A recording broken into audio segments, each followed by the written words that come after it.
everyone, and welcome to the Runnerbean podcast. Today I'm joined by a very special guest, Matthew Peck. Better known online as Matthalon on YouTube, TikTok and Instagram. At just 17 years old, Matthew has built an incredible following by sharing his running journey, as well as sharing his training and the passion that he has for the sport. In this episode we talk about how he first got into running and what made him want to start his YouTube channel. We also dive into his future race plans, his training routines, and the mindset that helps him get faster day by day. So guys, if you enjoy this podcast, please make sure to like and subscribe if you're watching this on YouTube. If you're listening to this on Spotify, don't forget to give the Runnerbean podcast a follow, and please make sure to leave a 5-star review. So without further ado, Matthew Peck, welcome to the Runnerbean podcast.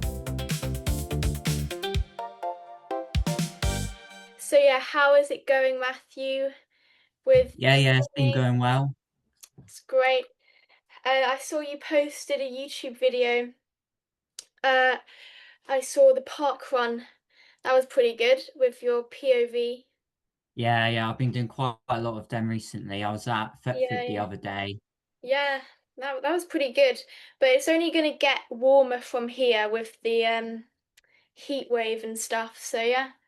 Yeah, it's meant to be like 37 degrees midweek. I know, and I saw on your video that you're doing a Watford on Wednesday. I'm doing Yeah. the Watford Track Open, and it's on Wednesday. So what like distance are you gonna do? Well, I'm planning to do the 1500 meter. That's what Okay. I'm in.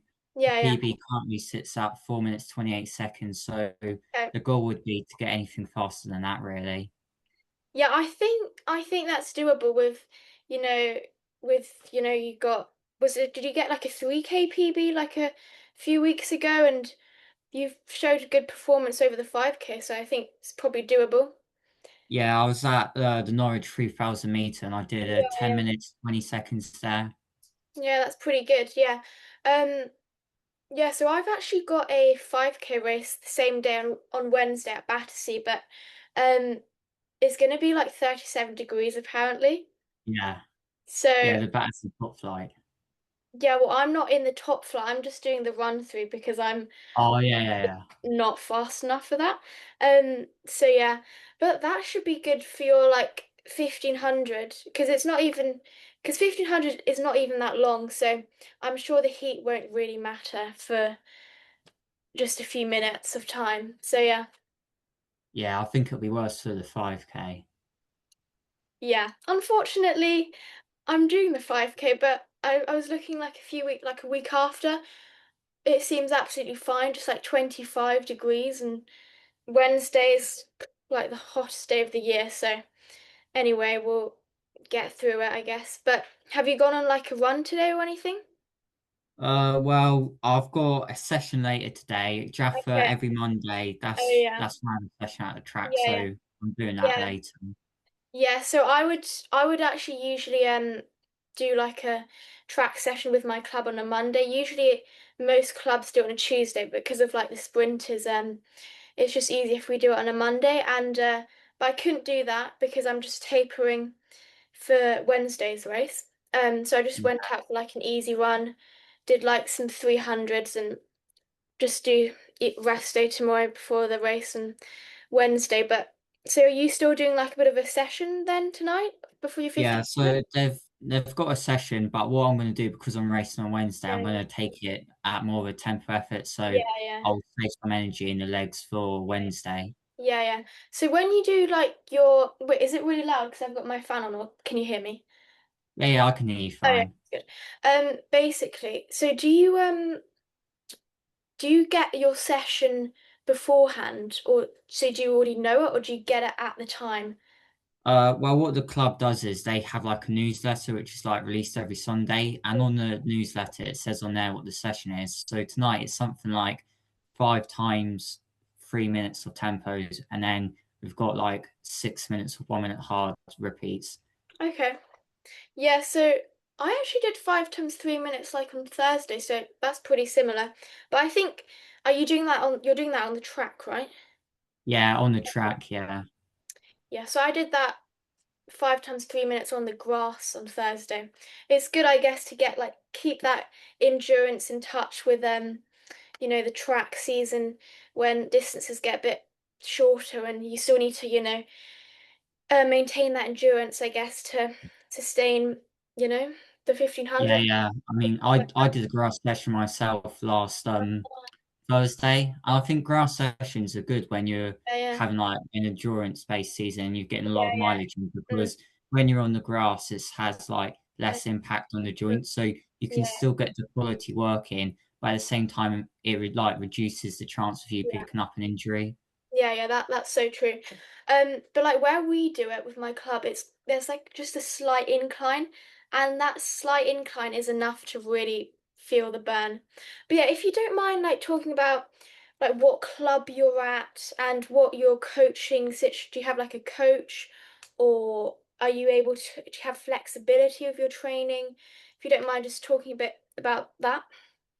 Yeah, so I run for Ipswich Jaffa. I've run there for just over 3 years now. I joined in 2023, and well, the club, what we do is we go to the club. They put on sessions. So on the Monday, I'll go to the track and I'll do the session there. But it's not like I've got a personal coach Yeah, as such. It's just a session which is for general. So midweek, like the easy runs, sessions I do by myself, or like long runs that is completely decided by me. I'm very flexible with that. mm, So yeah, in that aspect, I mm, design my weekly schedule. The runs I do when I'm doing them, mm. that's what I decide myself. Yeah, yeah.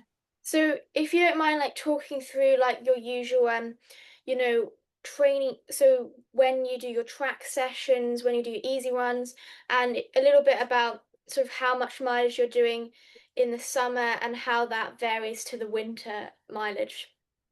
Yeah, so my routine it used to be like really fixed. I do the same Mm. runs every day on the same time during the day, but now I Yeah, think I'm a bit more flexible. I still get the same number of easy runs, say, but mm, I'm more flexible. So say if I'm racing, I may get my easy runs based around the sessions. So what I do is I always have 2 sessions per week. Normally on the Monday I'm at the track.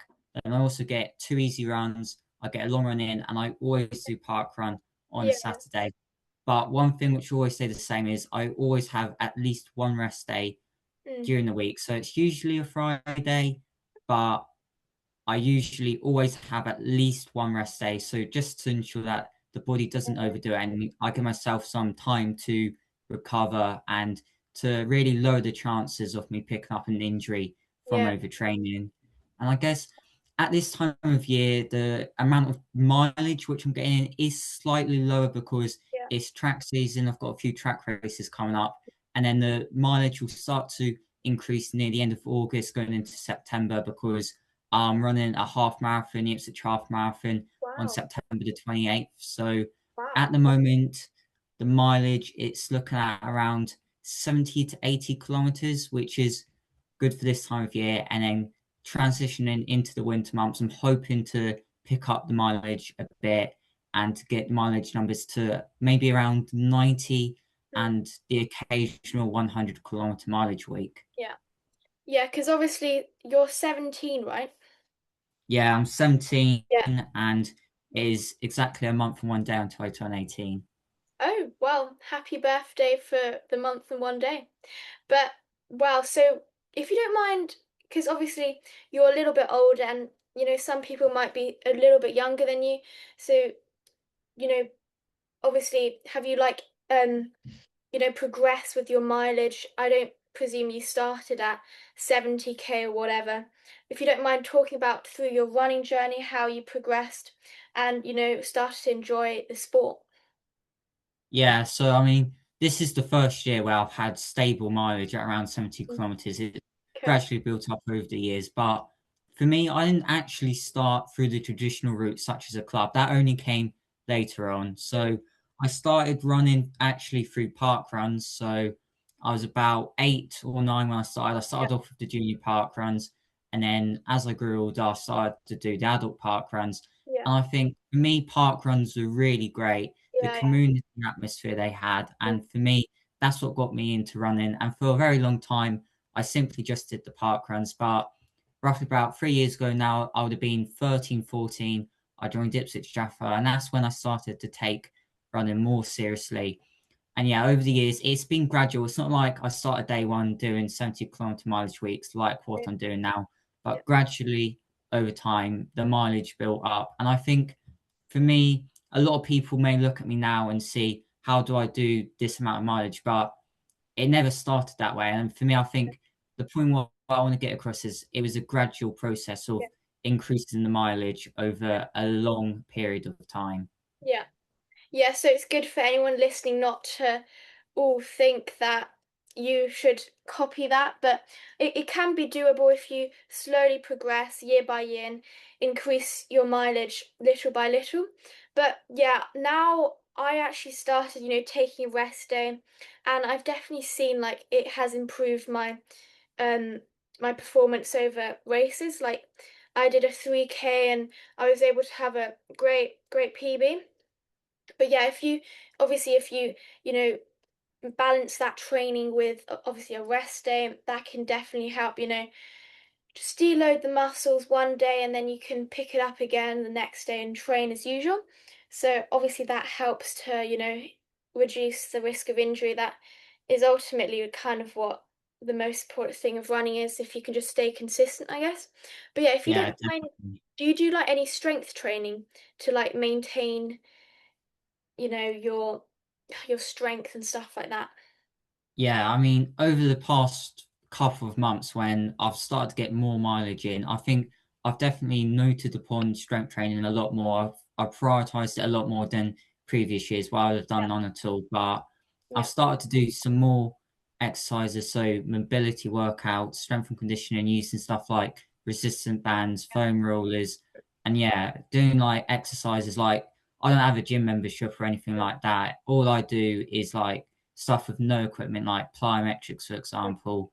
And yeah, yeah, I try and get, I'd say at least 2 sessions per week of doing proper strength and conditioning. yeah. That's good. Are you doing like any core, presumably? Yeah, I've done a bit of core workouts here and there because, Yeah, yeah, core stability, it definitely is something which yeah, I've wanted to work upon in the past few months. yeah. Yeah. So, um, you know, do you have like a variety of shoes when you do your runs, and if you don't mind talking about your shoe rotation, stuff like that? Yeah, I think the shoe rotation, it's definitely grown over the years, but Yeah, I've got about 3 shoes for the daily mile. So I split my shoes into 3 categories. I've got shoes for the daily miles, that's like the easy runs, and like you can use them for long runs as well. And then you've got shoes for sessions and races. So for sessions, I never want to use carbon plated shoes because I want to save carbon plated shoes for rest days. So yeah, yeah, I've got shoes for the sessions and I've got shoes for the carbon plated shoes mm, for rest days. And then I've also got the spikes. So for cross country races, yeah, track races, I've got the spikes for that. And in total, I think the shoe rotation at the moment has maybe like 10 to 12 different shoes, which I currently have in wow. my shoe rotation. Yeah. So that's a lot. And what would you say is your best shoe for each sort of category of training? I think my favorite shoe for the daily miles would most certainly be the Nike Pegasus 42.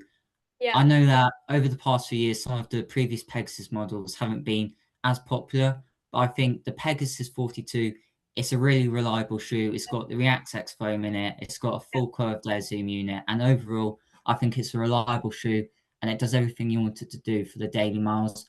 And mm, I'd say sticking with Nike, my favorite carbon plated shoe would be the Nike Alpha Fly. I've worn it at the half marathon. I think it's got a good balance between cushioning and also foam to give you that little bit of bounce and speed. yeah. So that's definitely a good few shoes. I myself kind of like the Evo SL.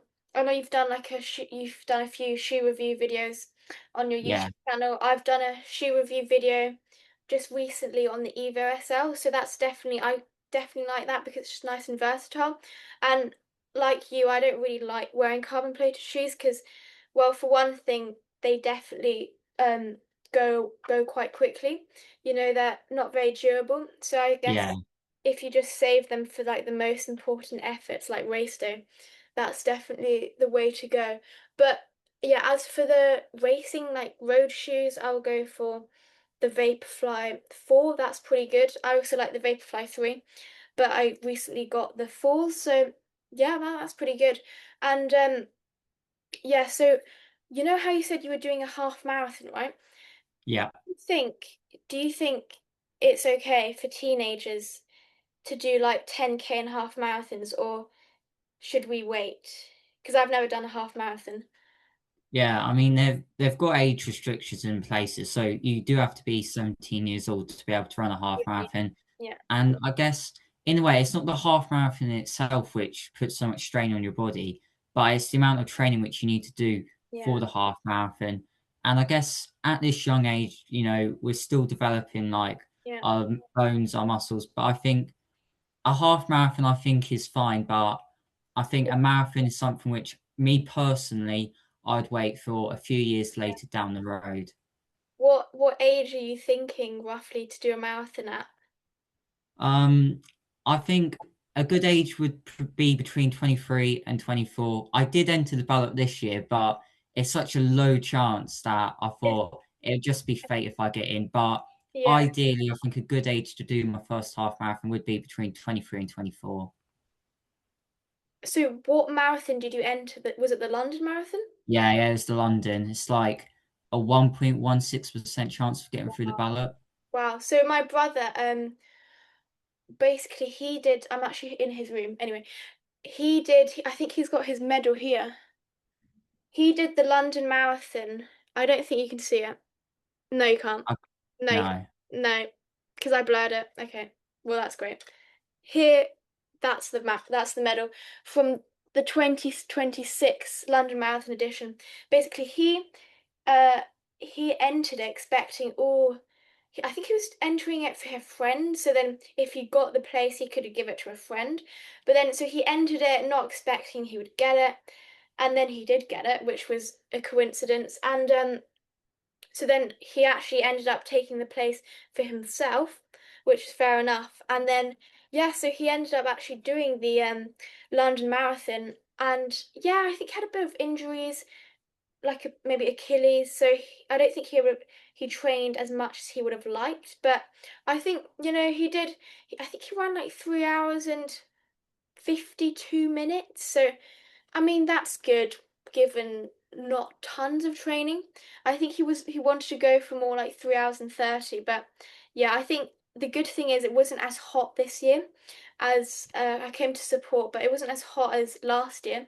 So I guess with the London Marathon at like springtime, it's a bit hit and miss with the weather, but I went to watch. Have you watched there before?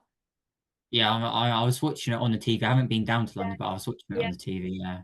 Yeah, honestly, it was such a good experience. I was just watching the elite runners thinking, yeah, I want to do this marathon soon. But I guess I'm gonna have to wait because obviously you probably also want to go for longevity, and I think that's the best way to do it with this distance running. If we not completely rush into things and already do marathons at 18, maybe that's a bit too young, but yeah, so for some of you listeners who might not know, Matthew actually has a YouTube channel. So if you don't mind talking through like what made you want to actually start your YouTube channel, and how things have progressed, and obviously with balancing running and YouTube and school, that's quite hard work. So if you don't mind just talking through that. Yeah, so my YouTube channel, it's called Matthalon, and I started it roughly about 3 years ago now. It was August of 2023, and actually the channel started off with me and my brother, known as the Running Twins. However, over a long period of time, like originally we didn't start seeing many numbers, and to this day, I've only got just over 1,000 subscribers. But because we didn't immediately see many hundreds of views, my brother he started to no longer want to make videos. So at some point around a year ago now, I officially made the change. Now the channel is just me, Matthalon, and I make videos. So I do race day vlogs, shoe reviews, anything running related really.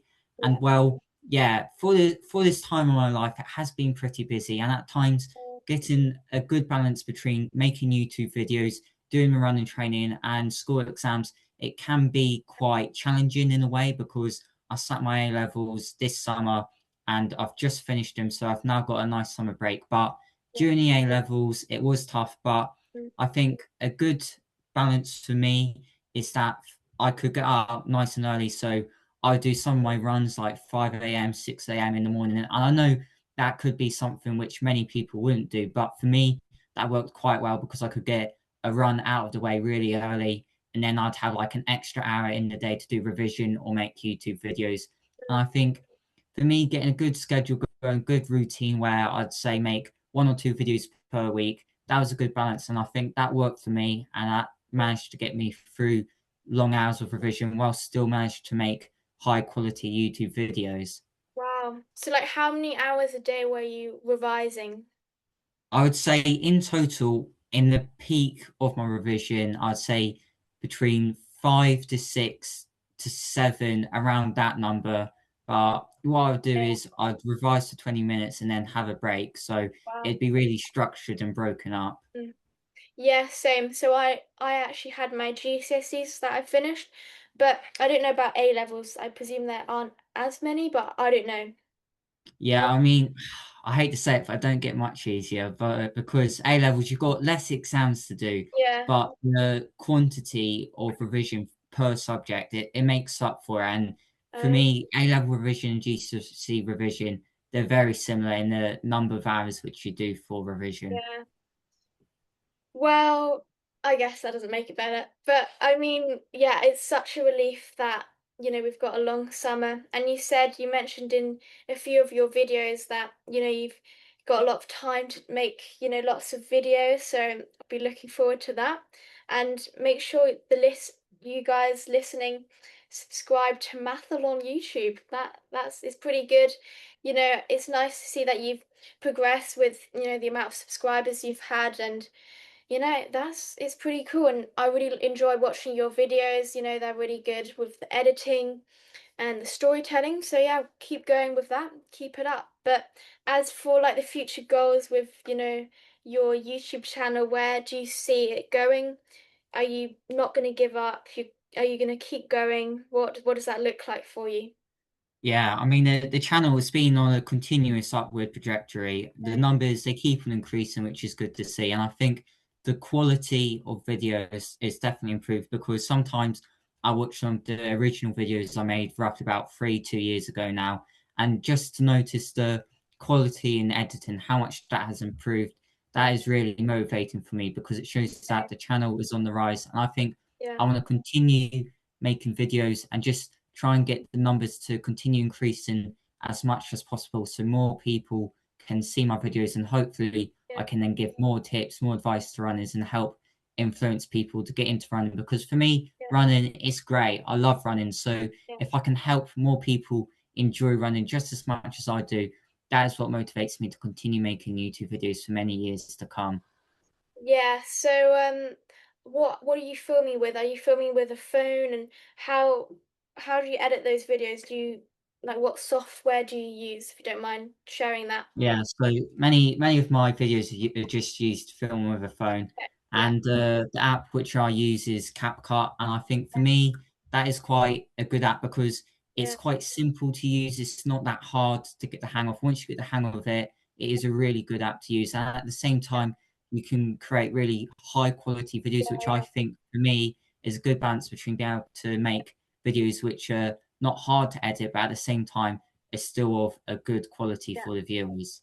Yeah, that's good. Like, how many hours do you spend roughly, um, for each video? Because obviously they're very well edited and stuff like that. Probably too many hours, but I'd say per video I would go 4 to 5 hours. It depends on the video really, because a race day vlog versus a shoe review, Yeah, I think shoe reviews can take longer to edit because you've got to do more research on the shoe and also the editing in general. For me, it just feels like it takes longer to edit. yeah, yeah. Yeah, that is true. I personally, I kind of prefer making the race day videos. I just find they're a lot more fun. But I also Yeah. like making the shoe review videos, but I guess getting the balance in is good with training and training videos and stuff like that. But yeah, that's really good. Um, yeah, so I actually use, do you know DaVinci Resolve? It's Yeah, this I've heard of that. it's this editing software. It does take quite a few gigabytes up. But I would really recommend it, but it is slightly harder to get the hang of. But also, I do use a bit of CapCut for making shorts and reels, but I do tend to use DaVinci Resolve. I think that's quite good because my brother introduced it to me because he's kind of like a filmmaker kind of thing at university.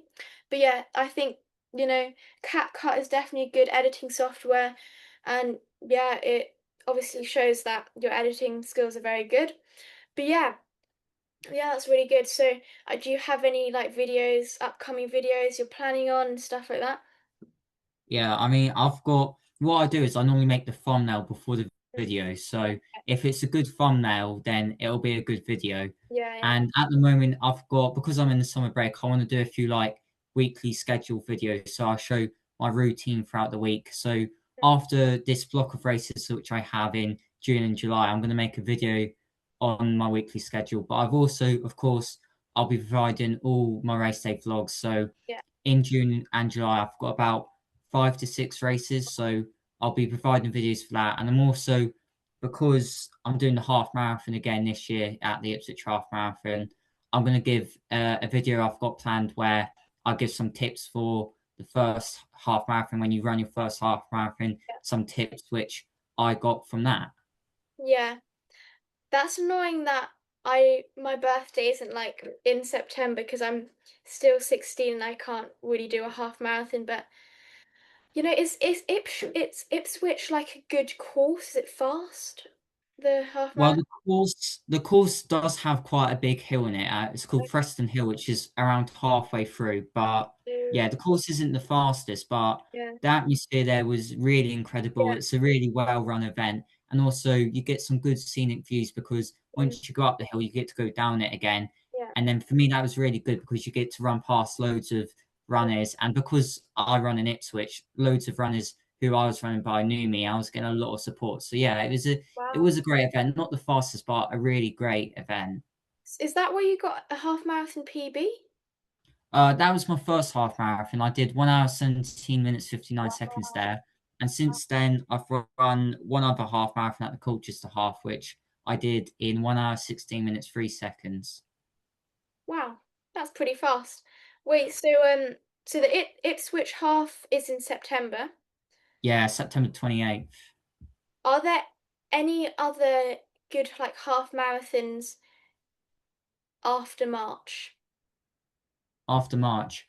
A good one in the east of England is the Cambridge half, but that's a ballot to enter, so it's not like you can enter and you've got a guaranteed Yeah, space. But that one is a really fast half okay. marathon because it's completely flat and the level of competition is really good there. So I might try my luck in the ballot for Cambridge.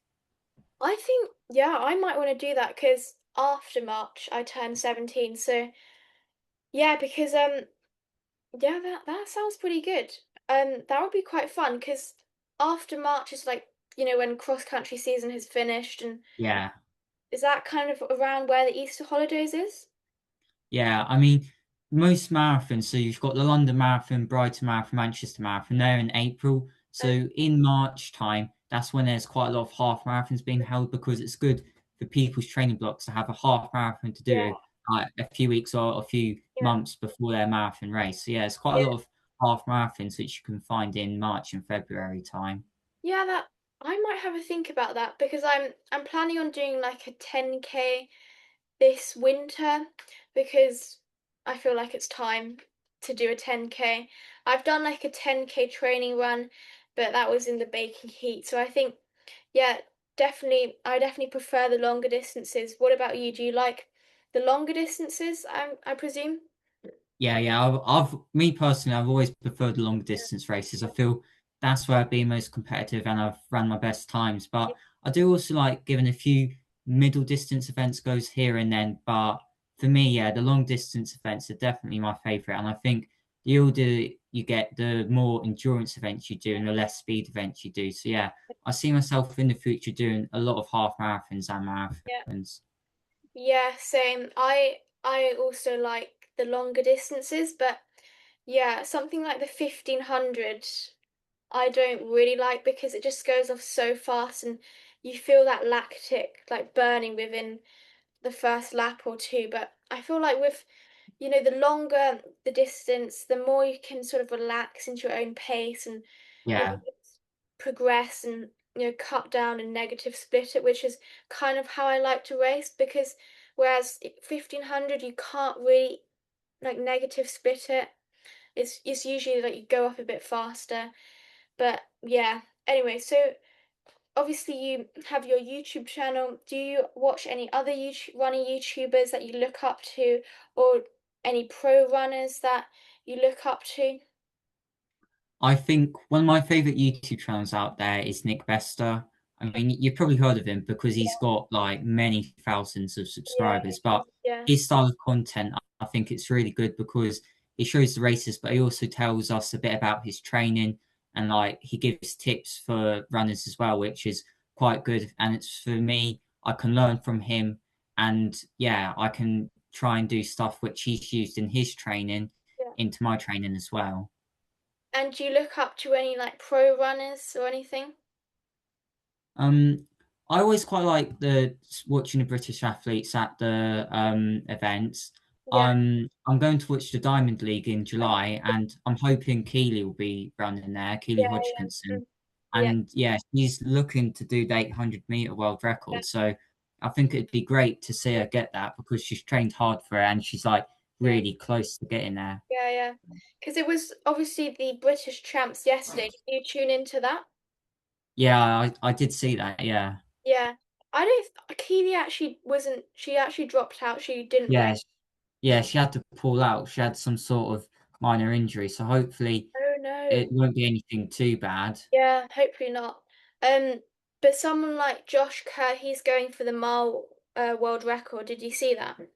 Yeah, yeah, Because he's got a YouTube channel, so that's pretty cool. But yeah, do you watch any other running YouTubers like Ben is running or anything like yeah. that? I watch Brendan's running quite a lot, and he's Yeah.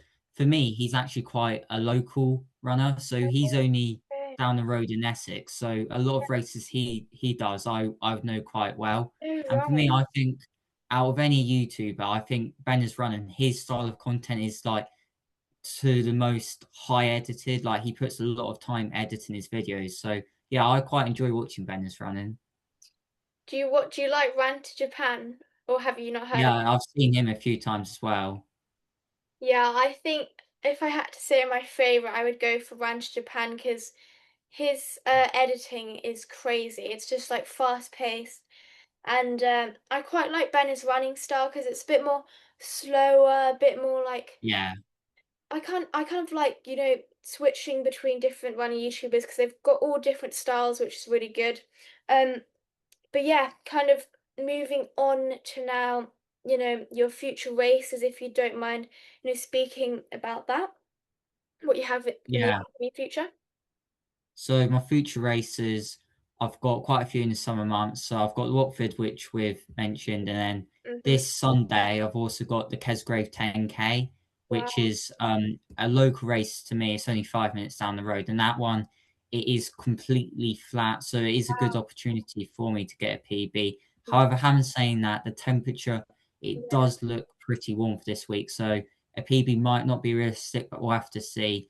And also another interesting race I've coming up 2 weeks' time is called the Ipswich Ekiden Relays, and Ah, the Ekiden Relays is originates from Japan, and yeah. basically it's a marathon, but you do it in a relay. I don't know if you've heard Wow. about it, but No. it's uh, it's like a relay, and it's split between six runners. So it's like one 7.2K leg, three 5K legs, and then two 10K legs. So I'll be taking part in that, and I'm going to be doing the 10K legs. So yeah, it's quite Pretty good. a unique race. It's Yeah. not like your average 5K or 10K race, but it's quite Yeah. a fun and unique race. Yeah, it's something different, something I'm quite looking forward to.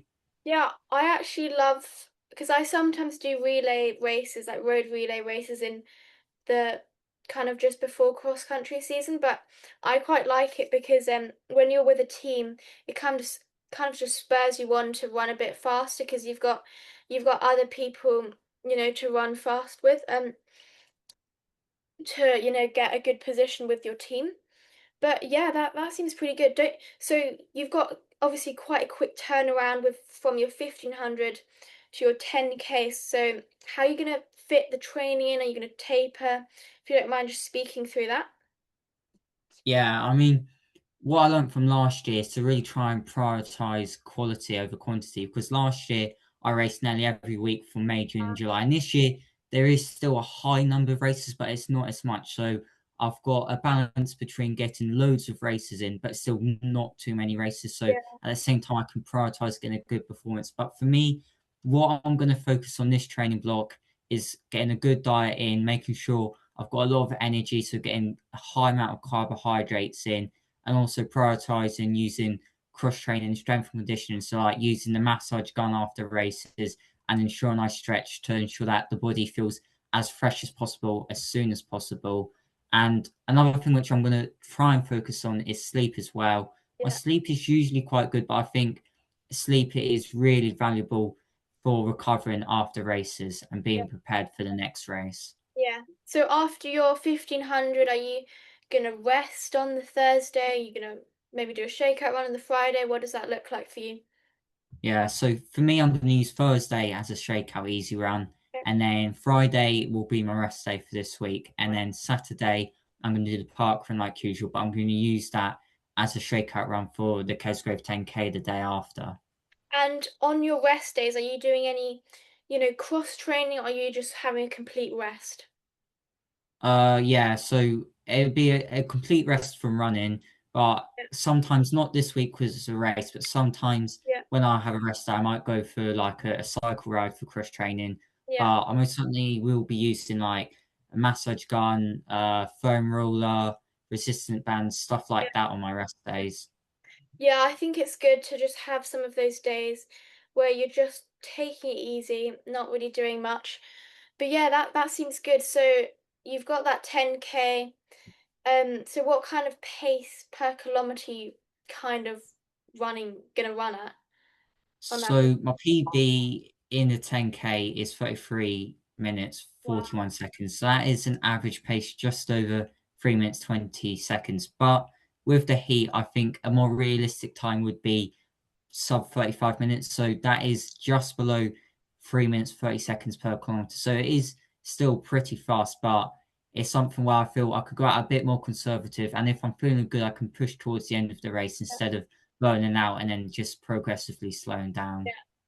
Yeah, that's good. So if you obviously just, you know, maybe the conditions with you can't maybe run as well as you hope, but you never know what can happen, I guess. But yeah, if you don't mind just talking about, because obviously running, there's a big part of running is the mindset and the pressure and stuff like that. So if you don't mind just talking through what gets you through the hard days of training. Yeah, I mean, I would always say running, it's half physical, half mental. Yeah, And if you've got your mental state in a bad situation, I've seen this with many runners I know, I won't say any names, but they go into races and they're telling themselves, oh, I'm not going to perform well, I'm not going to do well. And just because you're saying that, not because you're not physically in a good condition, but because you're saying that to yourself, you're just in general more likely not to run a good time. So for me, I think it's trying to look at things for a more broader picture because a lot of people can get stuck in the moment. They have one bad race and then they think they've completely lost form. But if you look at it for a long term perspective and over time, just see how much you've improved as a runner and just think that when you go into a race, anything can happen.